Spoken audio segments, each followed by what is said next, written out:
Hello everyone, as you all know, I am your TECH.REHAAN and I discussed a new array formula VStack.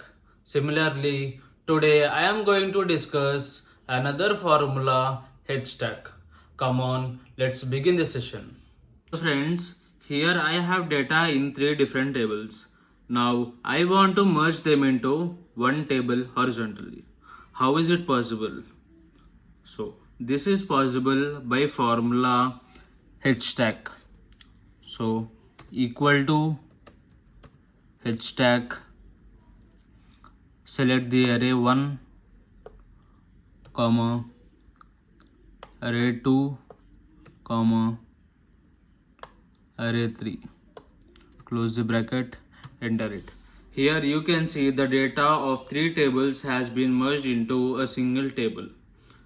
Here first select the data from first array, then in the second array don't select the names, just select the subjects and the marks. So friends, this is my today's session. Hope you understood. So we'll meet again with a new trick or a new formula. Please support me.